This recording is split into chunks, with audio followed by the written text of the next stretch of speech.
Shalom, Yasharala. This your brother Dawada, coming back at you with this here truth again. First and foremost, I want to give all praise unto Yahweh, Bahashim, Yahweh Shai, Bahashim, Rachakodash. Double honors to the apostles and elders of Great Millstone and taught us this truth and that rule well. And salutation and much love for you, I can pushing this truth and sincerity on the four corners of the earth and enduring afflictions to feed and edify the elect. So I came across this here news article today, and I wanted to go into it a little bit because, hey, it's all pertaining to prophecy, all right? Hey, we at the end of this thing, man. We starting to see all these prophecies are all falling in line and or all coming to pass in order, man. All right. And like I keep repeating this in a couple of my videos, is we about to the point where we don't have to preach this no more, man. All right. Because why? All of these things are all in the mainstream media now. All right. The mainstream media and the news is telling you exactly all the same things we telling you nowadays. All right.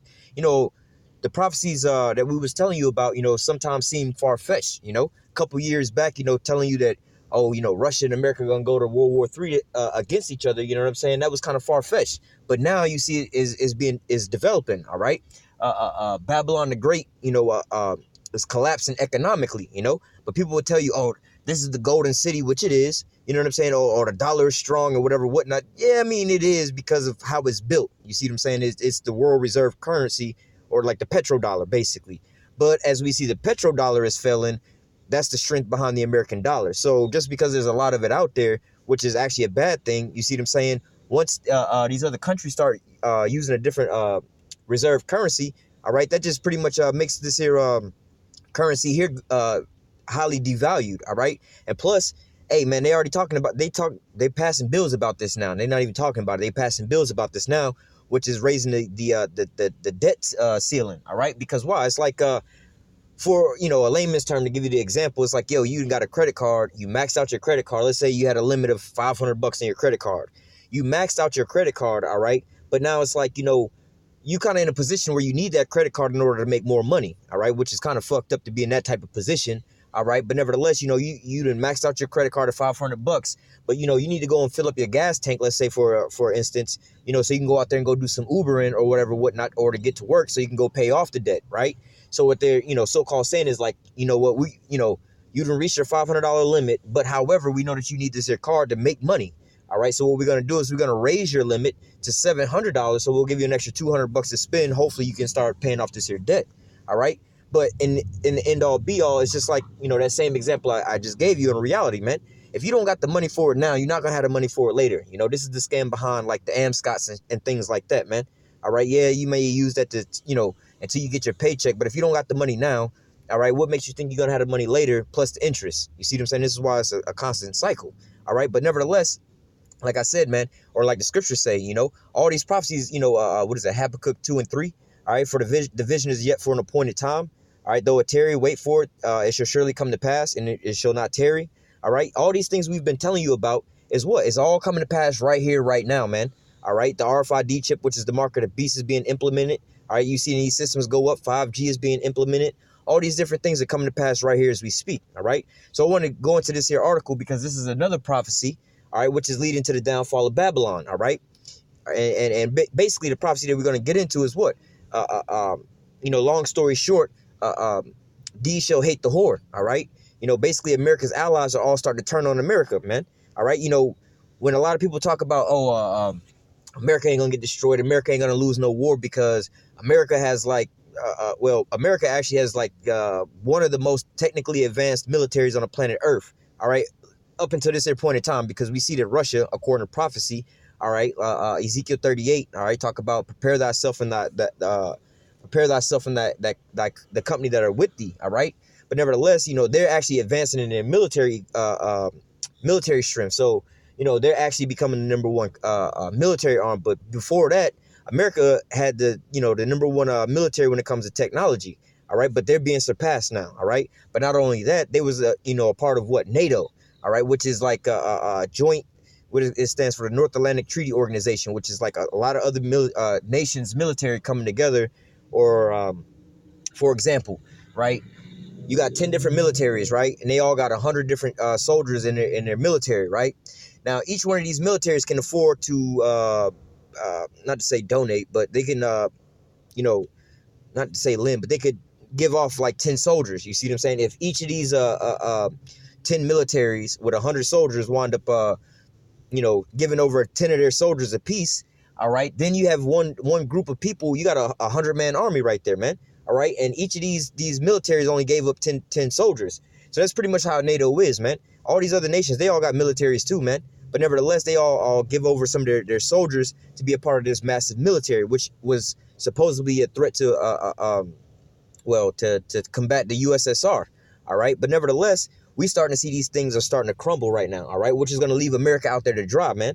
All right. So we're going to jump into this here article. It says Germany won't take part in U.S. Strait of Hormuz initiative, the foreign minister says. And speaking on this, man, hey, it's all prophecy coming to pass, man, because why? These Edomites even, they got a little bit of prophecy or whatever, whatnot, however you want to call it. But nevertheless, around 2001, there was a general, and this was like before September 11th, there was a general who made a statement talking about, and also Aaron Russo talked about this as well, too, right before all this here happened, talking about, they're going to be looking in caves for people, and they're going to start an endless war where, they're going to basically be looking for somebody that don't exist. So it's going to be an endless war just so these people can go out there. All right. They're going to invade these here certain countries.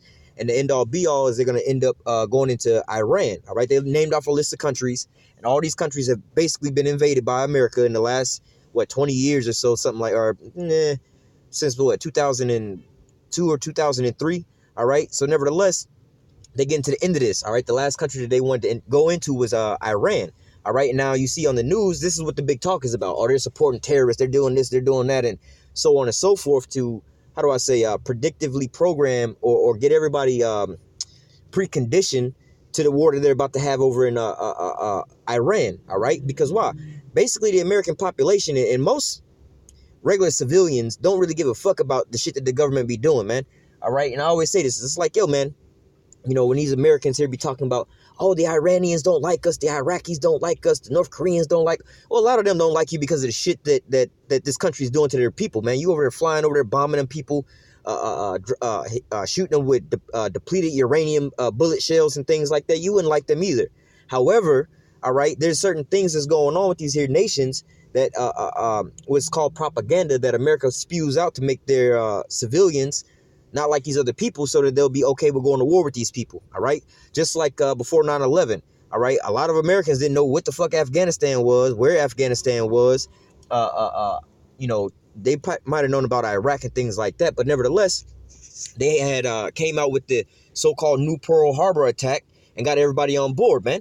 All right. I had some so-called Muslims, and I still got them. They still my relatives, but I got some so-called Muslims in my family. All right. And, growing up, we knew we was little kids, being around them. But nevertheless, what I'm saying, we knew that there was something different about them. All right. All the women always wore dresses. They always had their head covered. They never ate pork. You know what I'm saying? So that's all we knew about them. They go to a different church than us. They eat a little different meal than us, so on and so forth. All right. But I still didn't know what the fuck a Muslim was until after 9/11 happened. All right. Then all of a sudden, we don't like these people over here, whatever, whatnot, because of what they did over here to the buildings. All right. But in reality, that's not what happened. All right. But this is what was used to condition the people's mind so they can go to war over there. All right. And start this opium war. All right. But nevertheless, going back to the Iranian thing, man. All right, and the so-called and Russia, really, with the Russian meddling with the elections and so on and so forth, Iran so-called sponsoring terrorism and things like that, when none of these things are actually true, man. All right, but this is the brainwash that they give to the American people. All right, but nevertheless, these other countries are waking up and seeing through Babylon's bullshit. Like the scriptures say, roughly paraphrasing, they that drink thy wine. Basically Babylon made the nations to drink their wine. And they're mad, they going crazy over this shit, man. All right, you got these people all in all kind of fucked up positions where it's like, well, do we spend money to go on this here war front where we're not going to reap none of the benefits from it, and we already broke over here, and are we going to further deplete our own resources, our own nation, our own economy to go over here and fight a damn war for your ass, and we're not going to get nothing from it? All right, so this is what's going on. These other nations are starting to wake up and separate themselves from Babylon the Great. All right, so I'm going to read this here article. It says, Germany won't take part in U.S. Strait of Hormuz initiative.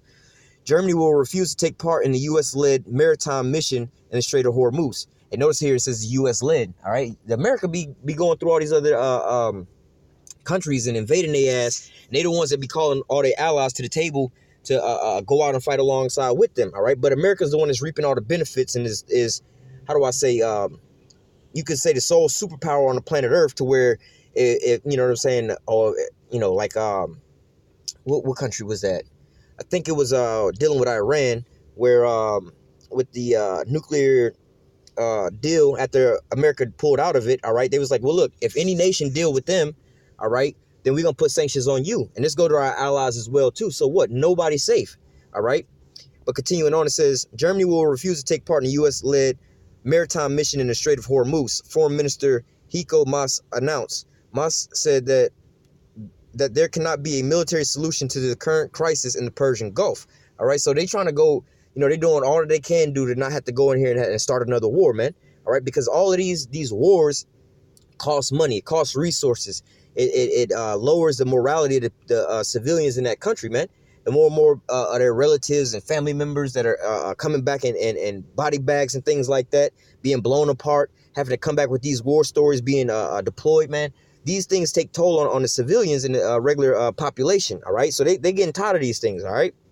It says, speaking in Warsaw, Poland on Wednesday, Maas said that Germany will turn down Washington's request, which was revealed by the U.S. Embassy in Berlin on Tuesday. The joint U.S., British, and French operation is aimed at protecting sea traffic in the Strait of Hormuz and combating so-called Iranian aggression. Funny how they say so-called. You know how we say the so-called white man, the so-called black man, the so-called Native Americans, meaning the so-called, like, that's not really, that's what y'all call it, but that's not really what it is, man.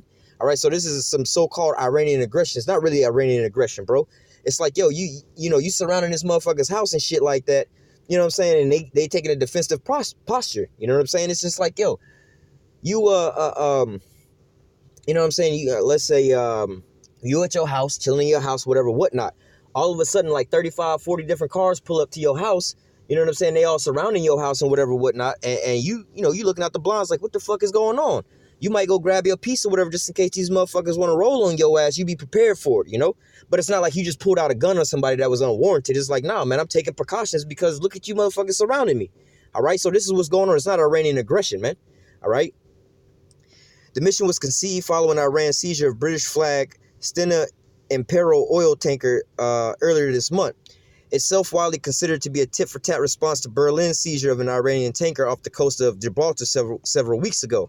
All right, so what? They initiating stealing of these damn oil tankers, which is really fucking up the economy, man. You see what I'm saying? It's like you destabilizing the economy in different places. This is what America's trying to do, is destabilize Iran economically, socially, moral-wise, and all these different things, man.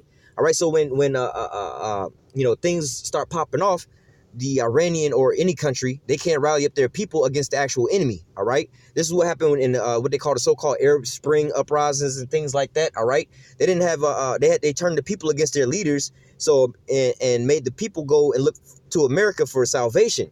All right, so when America came over there, they started bombing everything and taking over all the infrastructure, set themselves up as the head, and then wound up taking all the resources from the land. The same way they doing over in Venezuela right now, man. They going over there spreading all these lies about how bad Nicolas Maduro is so they can set up their own puppet so they can get all the resources from out there, all right? It says that Germany will refuse to assist the American-led mission is no surprise. Washington's request was the subject of intense debate in Berlin, with opposition parties on the left and on the right pressuring Chancellor Angela Merkel coalition government into saying no. We have to avoid further escalation in the Strait of Hormuz, Maas said on Wednesday. That has always been our position. Compared to the United States and some of its allies, Germany has enjoyed relatively cordial relations with Tehran since the 1970s. Hey, so what? These nations are waking up. It's like, nah, bro, you over here fucking up our relationships so you can go over there and plunder and steal all of their shit, bro. Nah, it's just like you got a homie or whatever, whatnot. You got two different homies, right? You got one homie that, you just kind of came around this dude a couple months ago, whatever, whatnot, but y'all cool, right? But then you got another homie or whatever, whatnot, or let's just say you got a homie, right? And you got your homie this job where you work at, but now your homie want to come to the job, start blowing up the spot, all right, and doing all kind of crazy shit. Now it's got your boss looking at you all kind of funny, man. It's like, yo, hold up, bro. I got you a job to help you out, but now you want to come over here and fuck it up for me? You about to get us both fired up in this bitch, man. Look what happens when I go to do you a favor, man. All right, so what? This is the same thing that's going on over here with Germany, or really with Babylon and its allies, man. All right, because why? You got things like the Nord Stream 2 pipeline that Russia is trying to pretty much send over to like that part of Europe, pretty much to provide them with what they call LNG, basically natural gas, basically, and energy and things like that. Because right now, America makes them go through them and go the long way and give them a cheaper grade of oil at a higher price than getting it from a closer source, a better value, or better quality at a cheaper price, man. All right, so this is all going backwards when you think about it from their perspective. All right, but they're now waking up. It's like, yo, we've been riding with you the whole damn time, but what do we benefit out of this shit, man? The only thing we benefited out of this shit with your ass is a lot of us all got fucked up. You see what I'm saying? We wound up losing out while you the one over here gaining momentum and popularity and all these different things. We the ones losing out, man. All right, we over here sacrificing for you, but we ain't getting nothing out of it. All right.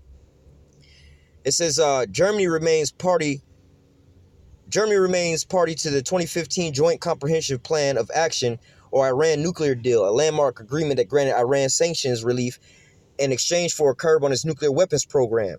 The United States unilaterally withdrew from the deal last year, Salakia, precipitating the current standoff with Tehran. Despite Germany's refusal to the joint U.S.-led mission, some politicians in Berlin remain open to another kind of deployment. The alternative is a European mission, if necessary, without the British, if they decide for the U.S.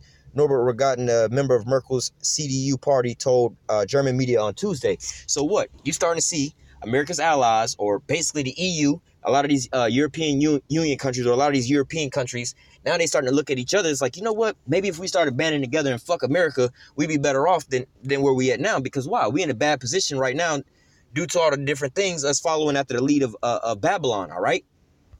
Let me grab some scriptures real fast, and we're going to close out. This is Daniel chapter 2, verse 41 and 42 and 43.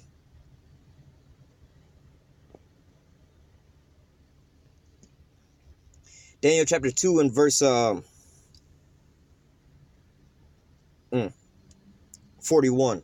Salakia. Now this is in the book of Daniel, talking about this statue that Nebuchadnezzar wound up seeing, which is going into basically like a history lesson of the world, or what will become a history lesson of the world, of the different main kingdoms that would rule over the earth. All right, Babylon, Medo-Persia, Greece, really Greece and the Roman Empire. All right. So it says, verse 41, and whereas thou sawest the feet and the toes, part of potter's clay and part of iron, the kingdom shall be divided, but there shall be in it of the strength of iron, for as much as thou sawest the iron mixed with miry clay, and the toes of the feet were part of the iron, part of clay, so the kingdom shall be partly strong and partly broken. All right, going into what? Basically, what you see with these other nations, the EU and all these different things, they all Edomites, man. All right, they all pretty much the same people. But what they divided up into, so-called smaller groups, whatever, whatnot. All right. So if you can imagine on this here a statue or whatever, whatnot, it's like, yo, you got these 10 toes, they individual little, body parts, but nevertheless, they all are part of, the foot, like sometimes you'll say, oh, my toes or my fingers, you know what I'm saying? That's including all of them. You see what I'm saying? So they all pretty much the same thing. But what? They all have, somewhat a different purpose, just like your thumb has a different purpose than your pinky, but they all fingers, right? Verse 43, whereas thou sawest the iron mixed with miry clay, they shall mingle themselves with the seed of men, but they shall not cleave one to another, even as iron is not mixed with clay. And in the days of these kings shall the Most High of heaven set up a kingdom which shall never be destroyed, and the kingdom shall not be left to another people, but it shall break in pieces and consume all these kingdoms, and it shall stand forever. Talking about the kingdom of heaven being set up, and that's where we at right now. The kingdom of heaven is being set up right now, right before your eyes, as Babylon is being taken out of place. All right.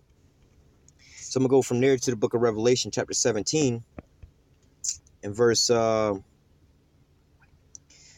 15.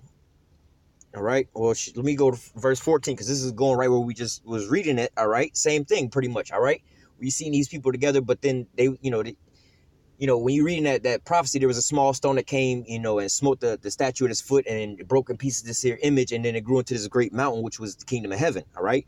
So verse 14, it says, these shall make war with the Lamb, and the Lamb shall overcome them, for he is Lord of Lords, the King of Kings, and they that are with him are called chosen and faithful. So that's going into what? The end of Esau and the beginning of Jacob, all right? But going to verse 15, it says, and he said unto me, the waters which thou sawest, where the horse sitteth, are people and multitudes and nations and tongues. So when you read in Revelation 17 and 18, it's talking about the mystery whore of Babylon, all right? Babylon the Great, which is America, all right? But nevertheless, and it's they give you a description talking about this whore that rideth upon this here beast that sitteth upon many waters, all right? The many waters, like they just broke down, are many nations and people, all right? That's just like America sitting on top of all these other nations ruling over top of them, all right? Now, Babylon or America is basically the whore, all right, that rideth upon the beast. Now, the beast is going into what? Is going basically into NATO and the EU, all right? So we're really more or less like the EU, all right? Because there's some NATO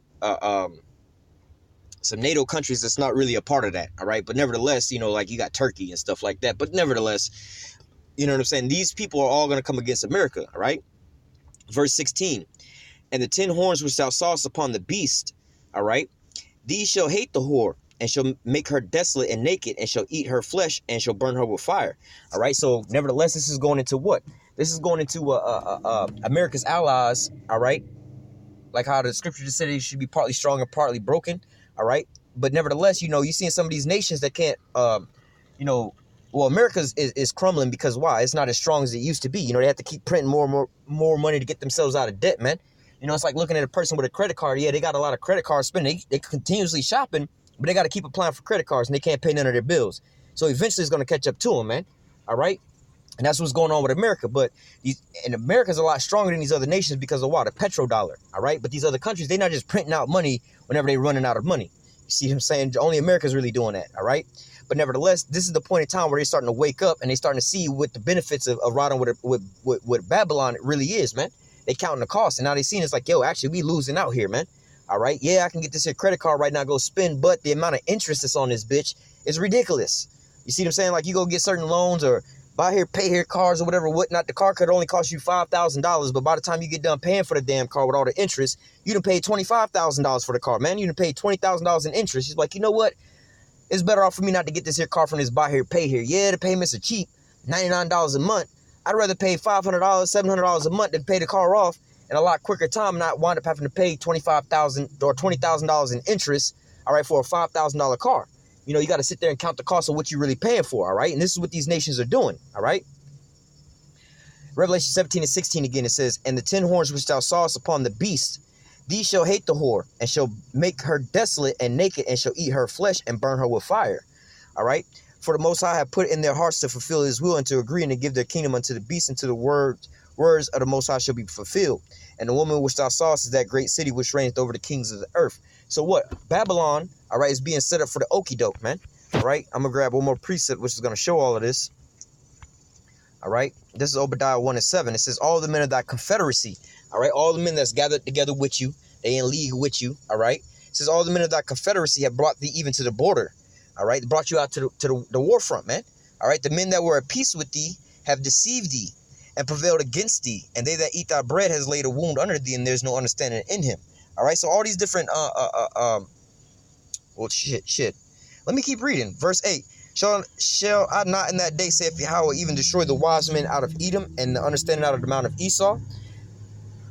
And thy mighty men, O Teman, shall be dismayed to the end that every one of the mount of Esau may be cut off by slaughter. All right, going into team, and that's basically talking about Germany. All right, but nevertheless, you're starting to see America's allies, they're the people that's confederate with them. All right, they basically having a breakup right now. All right, they no longer is like, you know what? What's the benefit of us keep rocking with you, man? All right, it's like a man and a woman in a relationship, whatever, whatnot, and it's like, yeah, she is fine as hell all outdoors or whatever, whatnot, but she constantly costing me so much money, man. Every time, she constantly got to go out and spend thousands of dollars every single day, man. Every time I go out or whatever, whatnot, she's bringing me back all these problems, man. All these dudes want to fight me. She want to do all kind of crazy shit, to bring all this here hell on me. So what am I really getting out of this? Yeah, I mean, homegirl might be fine, or homegirl, whatever it is, but let me count the cost. Is it really worth that? All right, so now I got to say, you know what? I like you, or maybe you're really fine, or whatever it is, but, you cause me more problems than what I'm really getting up out of this, man. All right, so now we got to have this here breakup. And that's what you see going on right now, man. All right, all these nations has got basically Babylon all psyched up because where they was like, you know what, we could do this, we could do that. We've been doing it for so long. We don't really give a damn. We can go do this and we can go do that. But really, in reality, now Babylon is being stuck out there on their own because of what? The pride of their heart has deceived. Well, let me go up. This is Obadiah 1 and... I'm going to start from 1:1. It says, the vision of Obadiah. Thus saith Yahweh power concerning Edom. We have heard a rumor from the Lord, and an ambassador is sent among the heathen. Arise ye, and let us rise up against her in battle. All right. So this is what the ambassadors that are sent saying right now, man. All right. Babylon is about to be taken, man. This is the end all be all for Babylon. All right. Verse 2, behold, I've made thee small among the heathen, thou art greatly despised. So what you starting to see, America, that great superpower, the big dog on the block. Now all these other nations that was way weaker than America or needed America to come to their aid or whatever, whatnot, is basically, giving them the middle finger. It's like, yo, man, fuck y'all, bro.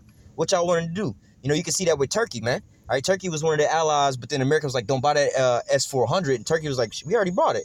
We just waiting on delivery. Once we get delivery, what you going to do about it? You see what I'm saying? Verse 3, the pride of thy heart has deceived thee, thou that dwellest in the clefts of the rock, whose habitation is high, that saith in his heart, who shall bring me down to the ground? All right, the pride of their heart has deceived them.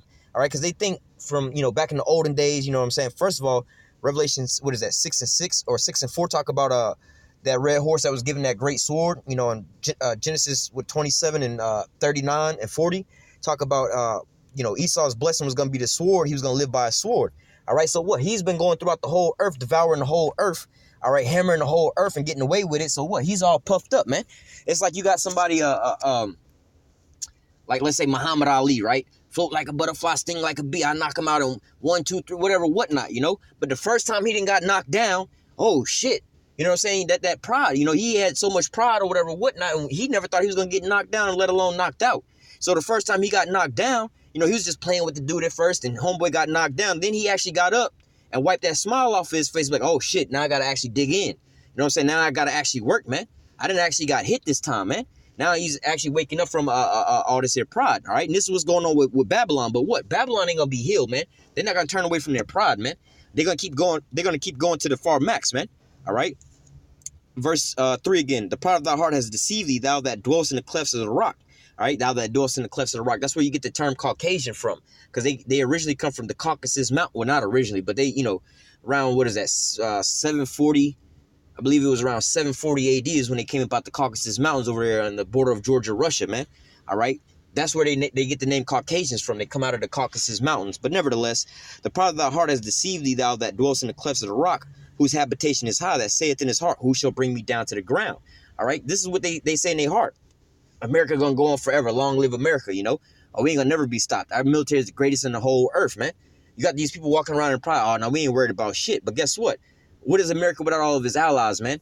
Or what is America with all his military might, but all these other nations that's against America, man? All right, you got Russia and their allies, plus all of America's old allies up against America, man.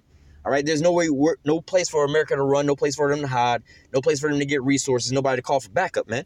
All right. And let me just read on down to 7. It says, verse 4. Though thou exalt thyself as the eagle, and though thou set thy nest among the stars, thence will I bring thee down, saith Yahweh. If thieves came to thee, if robbers by night, how art thou cut off? Would they not have stolen till they had enough? If grape gatherers came to thee, would they not leave some grapes? How are the things of Esau searched out? How are the hidden things sought up? The answer to that is what? The Lord will do nothing. What is that? Amos 3 and I believe 7. The Lord will do nothing. At least he shows his. Let me grab it. Amos 3 and 7. Surely Yahweh power will do nothing but revealeth his secrets unto his servants, the prophets. All right. Let me grab another precept. 2 Thessalonians 2 and 8. It says, and then shall that wicked be revealed. All right. Who is the wicked? Esau, Edom is the wicked. All right. Whom the Lord shall consume with the spirit of his mouth, which we just read. The Lord will do nothing but until he revealed. At least he revealed his secrets unto his servants, the prophets. All right. Now the prophets are out on the highways and the byways. All right, like Obadiah 1 and 6 say, how are the things of Esau searched out and sought up? Because the Lord has opened up the men of the Lord's eyes and ears to see and hear these things going on and be able to decipher and break these things here down, man. All right, and to go out and to preach this here gospel into the four corners of the earth, man, and expose the world and expose Esau for the things that they got going on, man. All right. 2 Thessalonians 2 and 8 again. And then shall that wicked be revealed, whom the Lord shall consume with the spirit of his mouth and destroy with the brightness of his coming. All right. And this is the process that we in right now, man. This is the end all be all for Babylon the Great, man. All right. This is the end of these Edomites rulership. All right. So with that, I'm going to go ahead and close out. Lord willing, it was edifying into the elect. Until next time, I say, call halal Yahweh, Bahashim, Yahweh Shah, Bahashim, Rachakodash. Double honors to the apostles and elders of great millstone that taught us his truth and that rule well. And salutation and much love for you, Akim, pushing his truth and sincerity on the four corners of the earth and enduring afflictions to feed and edify the elect. Until next time, I say, stay strong and shalom.